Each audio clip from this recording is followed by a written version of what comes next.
In your book about mescaline recently, you talked of a valuable state of heightened perception being induced by drugs, by proper drugs. Do you think imaginative writers will benefit by that?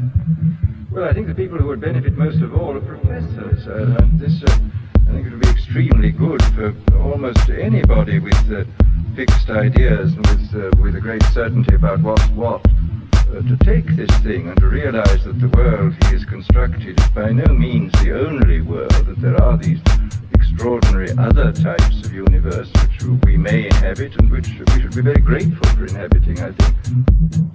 Not everyone shared Huxley's enthusiasm. The British writer Arthur Koestler responded in an essay with a parable. He likened consumers of psychedelic drugs with those who drive to the top of a mountain instead of climbing it step by step. The view, he concluded, may be identical, but the vision of the climber is different from that of the motorist. Such criticisms, however, only encouraged interest in Huxley's account of his mescaline experiments, and others began to follow in his footsteps. Well, here I am in my home, and before I take the drug, Dr. Osmond's got one or two quite unrehearsed questions. I have no idea what they are to put to me. Right, Christopher. Carry on. Could you tell me the date today, please? The date? Yes. It was Friday, the 2nd of December. In 1955, I want you to repeat this sentence after me. TV presenter took mescaline To be under the rich and supervision of Humphrey prosperous, Osmond. a nation must The BBC have a filmed the safe, experiment. secure This is the first supply time. of wood. To be rich and prosperous, a nation must have a safe, secure supply of wood. After initial psychological tests, the experiment began at noon. Well, shall we go right ahead then? Oh, I'll take it. Yes, there she is. Well, I'm feeling perfectly fit at the moment, the same as I ever am, and I'll take the drug now. An hour and a half later, there were definite effects. Could you perhaps tell us any particular colour which you think... Yes, this colour just behind Tubby there. Yes. This colour is, damn, I warned you, Humphrey, that on colours my vocabulary is bare. Are you talking about the reddish curtains behind the cubby? Yes, and in fact it has the most extraordinary gradations of mauve and lights. Sorry, this is just my own poverty vocabulary, I can't describe it.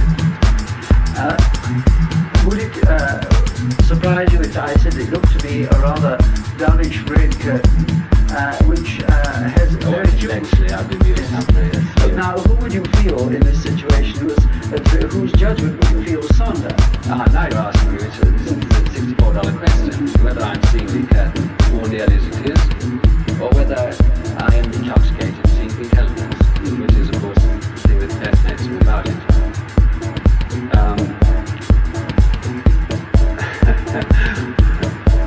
Well, all I can say is it's still a $64 question. I'm looking very hard now. Yes. Beyond the camera. Today, elevated to the House of Lords, Christopher Mason watches the film with Humphrey Osmond.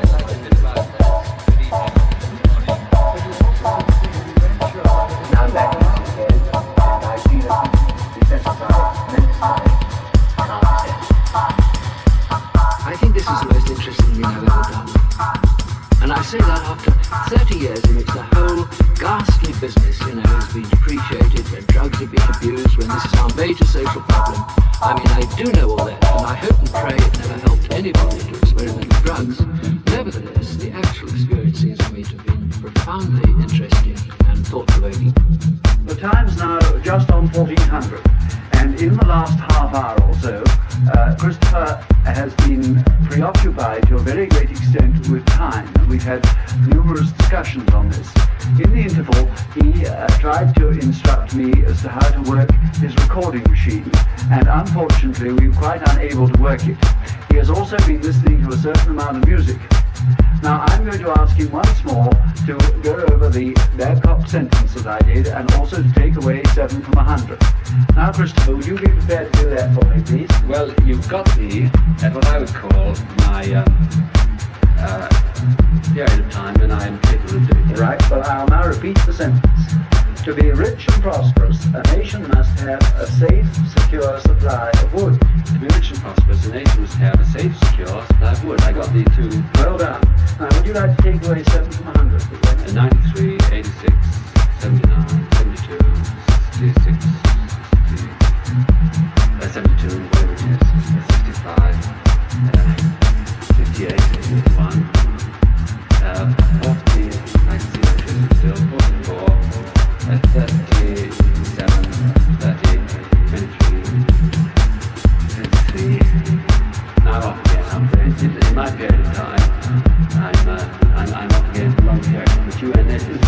I've gone away at all. Perhaps half a dozen times during the experiment, I would be withdrawn from my surroundings and from myself and have an experience, a state of euphoria, for a period of time that didn't end really. It didn't last for minutes or hours, but for months.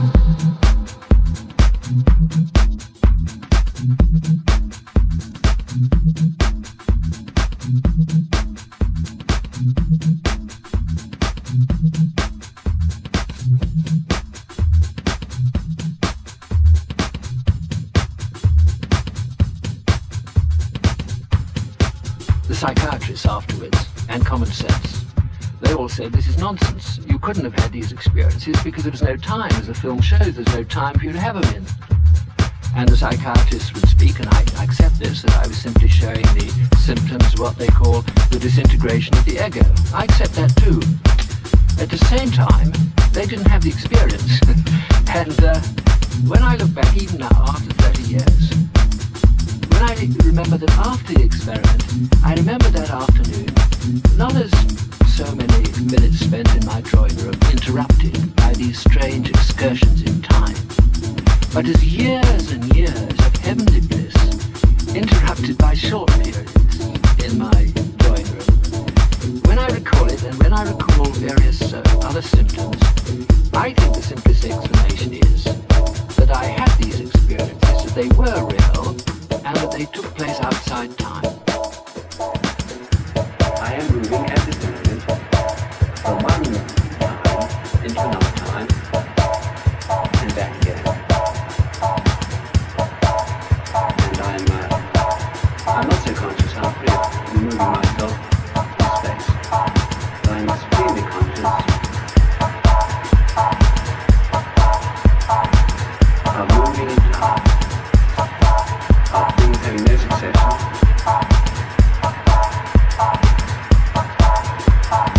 and that there's no absolute time, no absolute space. It is simply what we impose on the outside world. The BBC was worried.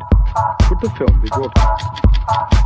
Mayhew himself was all in favour, but viewing the footage it was hard to judge the true significance of his experience. Expert advice was called for, and a special committee of psychiatrists, philosophers and theologians assembled.